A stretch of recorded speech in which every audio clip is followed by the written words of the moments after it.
بسم الله الرحمن الرحيم.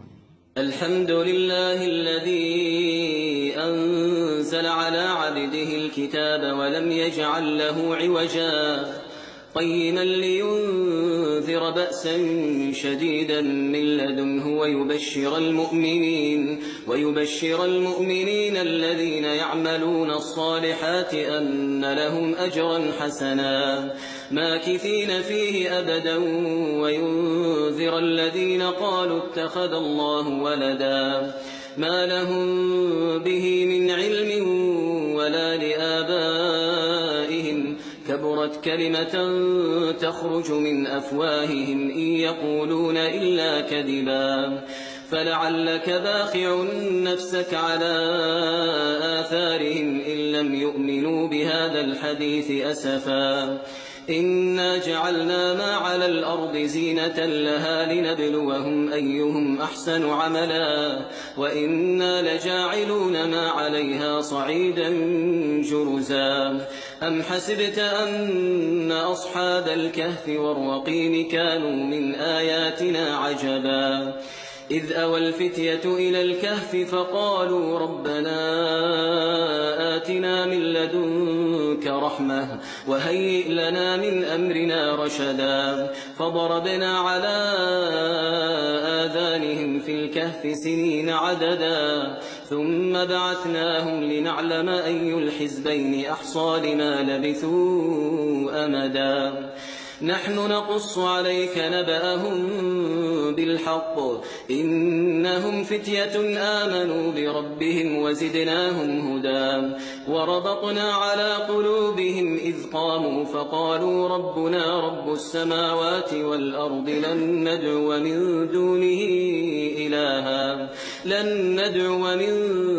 دونه إلها لقد قلنا إذا شططا هؤلاء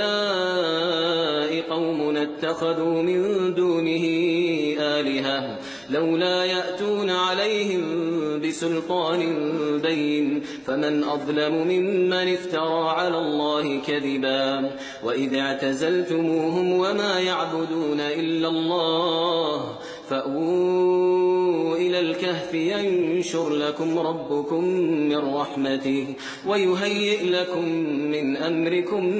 مرفقا وترى الشمس إذا طلعت تزاور عن كهفهم ذات اليمين وإذا غربت تقرضهم ذات الشمال وهم في فجوة منه ذلك من آيات الله من يهد الله فهو المهتد ومن يضلل فلن تجد له وليا مرشدا وتحسبهم أيقاظا وهم رقود ونقلبهم ذات اليمين وذات الشمال وكلبهم باسط ذراعيه بالوصيد لو اطلعت عليهم لوليت منهم فرارا ولملئت منهم رعبا وكذلك بعثناهم ليتساءلوا بينهم قال قائل منهم كم لبثتم قالوا لبثنا يوما أو بعض يوم قالوا ربكم أعلم بما لبثتم فابعثوا أحدكم بورقكم هذه إلى المدينة فلينظر أيها أزكى طعاما فليأتكم برزق منه وليتلطف ولا يشعرن بكم أحدا إنهم إن يظهروا عليكم يرجموكم أو يعيدوكم في ملتهم ولن تفلحوا إذن أبدا وكذلك أعثرنا عليهم ليعلموا أن وعد الله حق وأن الساعة لا ريب فيها إذ يتنازعون بينهم أمرهم فقالوا ابنوا عليهم بنيانا ربهم أعلم بهم قال الذين غلبوا على أمرهم لنتخذن عليهم مسجدا سيقولون ثلاثة رابعهم كلبهم ويقولون خمسة سادسهم كلبهم رجما بالغيب ويقولون سبعة وثامنهم كلبهم قل ربي أعلم بعدتهم ما يعلمهم إلا قليل فلا تمار فيهم إلا مراء ظاهرا ولا تستفت فيهم منهم أحدا ولا تقولن لشيء إني فاعل ذلك غدا إلا أن يشاء الله واذكر ربك إذا نسيت وقل عسى أن يهديني ربي لأقرب من هذا رشدا ولبثوا في كهفهم 300 سنين وازدادوا 9 قل الله أعلم بما لبثوا له غيب السماوات والأرض أبصر به وأسمع ما لهم من دونه من ولي ولا يشرك في حكمه أحدا واتل ما أوحي إليك من كتاب ربك لا مبدل لكلماته ولن تجد من دونه ملتحدا واصبر نفسك مع الذين يدعون ربهم بالغداة والعشي يريدون وجهه ولا تعد عيناك عنهم تريد زينة الحياة الدنيا ولا تطع من أغفلنا قلبه عن ذكرنا واتبع هواه وكان أمره فرطا وقل الحق من ربكم فمن شاء فليؤمن ومن شاء فليكفر إنا أعتدنا للظالمين نارا أحاط بهم سرادقها وإن يستغيثوا يغاثوا بماء كالمهل يشوي الوجوه بئس الشراب وساءت مرتفقا إن الذين آمنوا وعملوا الصالحات إنا لا نضيع أجر من أحسن عملا أولئك لهم جنات عدن تجري من تحتهم الأنهار يحلون فيها من أساور من ذهب ويلبسون ثيابا خضرا من سندس واستبرق متكئين فيها على الأرائك نعم الثواب وحسنت مرتفقا واضرب لهم مثلا الرجلين جعلنا لأحدهما جنتين من أعناب وحففناهما بنخل وجعلنا بينهما زرعا كلتا الجنتين آتت أكلها ولم تظلم منه شيئا وفجرنا خلالهما نهرا وكان له ثمر فقال لصاحبه وهو يحاوره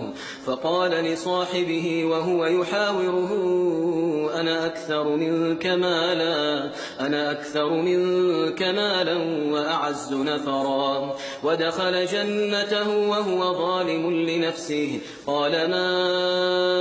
أظن أن تبيد هذه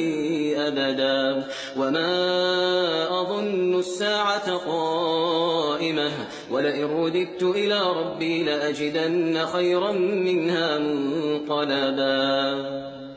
قال له صاحبه وهو يحاوره أكفرت بالذي خلقك من تراب ثم من نطفة ثم سواك رجلا لكن هو الله ربي ولا أشرك بربي أحدا ولولا إذ دخلت جنتك قلت ما شاء الله لا قوة إلا بالله إن ترني أنا أقل منك مالا وولدا فعسى ربي أن يؤتيني خيرا من جنتك ويرسل عليها حسبانا من السماء فتصبح صعيدا زلقا أو يصبح ماؤها غورا فلن تستطيع له طلبا وأحيط بثمره فأصبح يقلب كفيه على ما أنفق فيها وهي خاوية على عروشها ويقول يا ليتني لم أشرك بربي أحدا ولم تكن له فئة ينصرونه من دون الله وما كان منتصرا هنالك الولاية لله الحق هو خير ثوابا وخير عقبا واضرب لهم مثل الحياة الدنيا كماء إن أنزلناه من السماء فاختلط به نبات الأرض فأصبح هشيما تذروه الرياح وكان الله على كل شيء مقتدرا المال والبنون زينة الحياة الدنيا والباقيات الصالحات خير عند ربك ثوابا وخير أملا ويوم نسير الجبال وترى الأرض بارزة وحشرناهم فلم نغادر منهم أحدا وعرضوا على ربك صفا لقد جئتمونا كما خلقناكم أول مرة بل زعمتم أن لن نجعل لكم موعدا ووضع الكتاب فترى المجرمين مشفقين مما فيه ويقولون يا ويلتنا ما لهذا الكتاب لا يغادر صغيرة ولا كبيرة إلا أحصاها ووجدوا ما عملوا حاضرا ولا يظلم ربك أحدا وإذ قلنا للملائكة اسجدوا لآدم فسجدوا إلا إبليس كان من الجن ففسق عن أمر ربه أفتتخذونه وذريته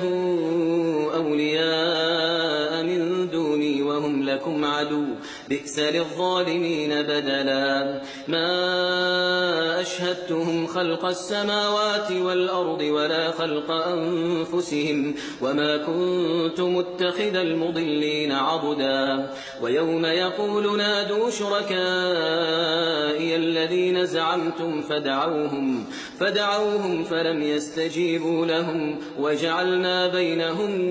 موبقا ورأى المجرمون النار فظنوا أنهم مواقعوها ولم يجدوا عنها مصرفا ولقد صرفنا في هذا القرآن للناس من كل مثل وكان الإنسان أكثر شيء جدلا وما منع الناس أن يؤمنوا إذ جاءهم الهدى ويستغفروا ربهم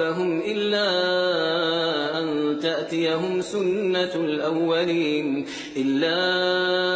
أن تأتيهم سنة الأولين أو يأتيهم العذاب قبلا وما نرسل المرسلين إلا مبشرين ومنذرين ويجادل الذين كفروا بالباطل ليدحضوا به الحق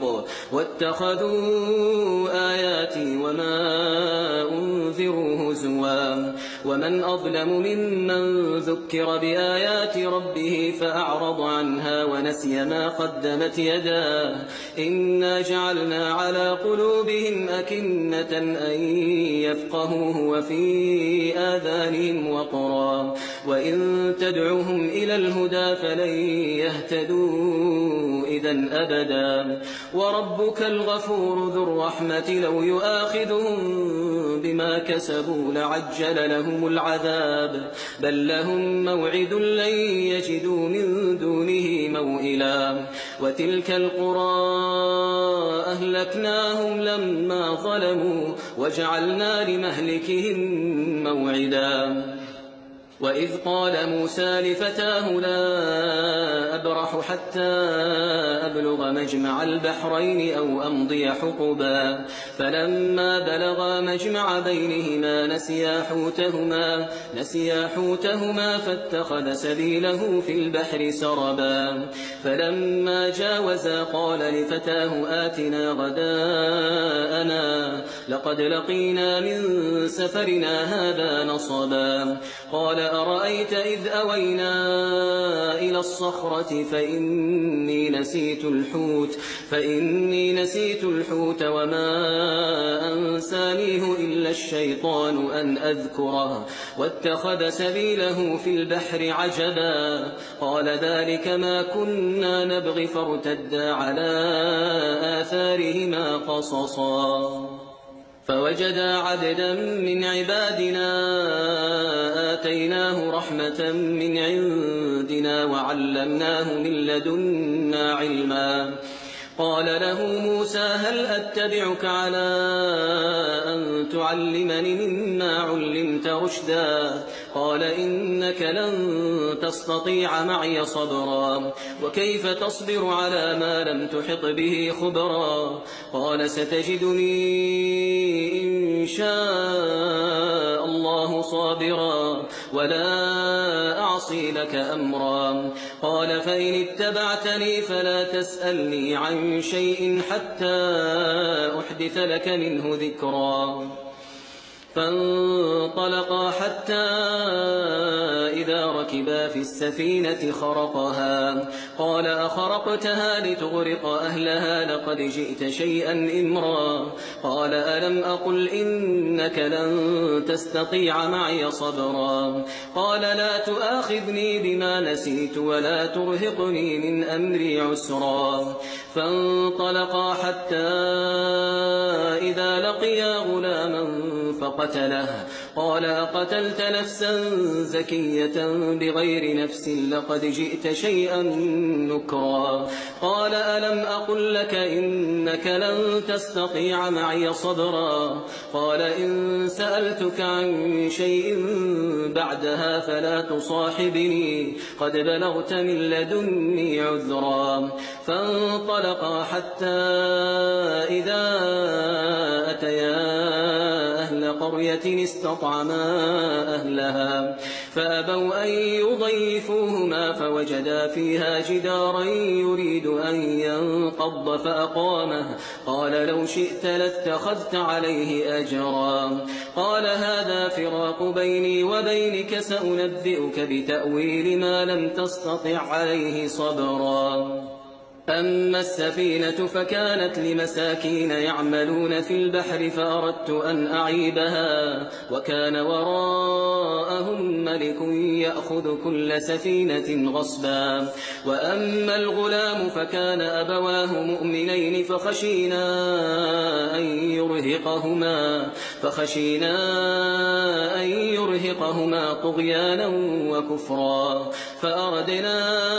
أن يبدلهما ربهما خيرا منه زكاة وأقرب رحما وأما الجدار فكان لغلامين يتيمين في المدينة وكان تحته كنز لهما وكان أبوهما صالحا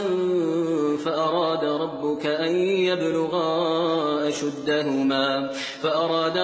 أن يبلغا أشدهما ويستخرجا كنزهما رحمة من ربك وما فعلته عن أمري ذلك تأويل ما لم تسطع عليه صبرا ويسألونك عن ذي القرنين قل سأتلو عليكم منه ذكرا إنا مكنا له في الأرض وآتيناه من كل شيء سببا فأتبع سببا حتى إذا بلغ مغرب الشمس وجدها تغرب في عين حمئة ووجد عندها قوما قلنا يا ذا القرنين إما أن تعذب وإما أن تتخذ فيهم حسنا قال أما من ظلم فسوف نعذبه ثم يرد إلى ربه فيعذبه عذابا نكرا وأما من آمن وعمل صالحا فله جزاء الحسنى وسنقول له من أمرنا يسرا ثم أتبع سببا حتى إذا بلغ مطلع الشمس وجدها تطلع على قوم لم نجعل لهم من دونها سترا كذلك وقد أحطنا بما لديه خبرا ثم أتبع سببا حتى إذا بلغ بين السدين وجد من دونهما قوما لا يكادون يفقهون قولا قالوا يا ذا القرنين إن يأجوج ومأجوج مفسدون في الأرض فهل نجعل لك خرجا على أن تجعل بيننا وبينهم سدا قال ما مكني فيه ربي خير فأعينوني بقوة أجعل بينكم وبينهم ردما آتوني زبر الحديد حتى إذا ساوى بين الصدفين قال انفخوا حتى إذا جعله نارا قال آتوني أفرغ عليه قطرا فما استطاعوا أن يظهروه وما استطاعوا له نقبا قال هذا رحمة من ربي فإذا جاء وعد ربي جعله دكاء وكان وعد ربي حقا وتركنا بعضهم يومئذ يموج في بعض ونفخ في الصور فجمعناهم جمعا وعرضنا جهنم يومئذ للكافرين عرضا الذين كانت أعينهم في غطاء عن ذكري وكانوا لا يستطيعون سمعا أفحسب الذين كفروا أن يتخذوا عبادي من دوني أولياء إنا أعتدنا جهنم للكافرين نزلا قل هل ننبئكم بالأخسرين أعمالا الذين ضل سعيهم في الحياة الدنيا وهم يحسبون أنهم يحسنون صنعا أولئك الذين كفروا بآيات ربهم ولقائه فحبطت أعمالهم فلا نقيم لهم يوم القيامة وزنا ذلك جزاؤهم جهنم بما كفروا واتخذوا آياتي ورسلي هزوا إن الذين آمنوا وعملوا الصالحات كانت لهم جنات الفردوس نزلا خالدين فيها لا يبغون عنها حولا قل لو كان البحر مدادا لكلمات ربي لنفد البحر قبل أن تنفد كلمات ربي ولو جئنا بمثله مددا قل إنما أنا بشر مثلكم يوحى إلي أنما إلهكم إله واحد فمن كان يرجو لقاء ربه فليعمل عملا صالحا ولا يشرك بعبادة ربه أحدا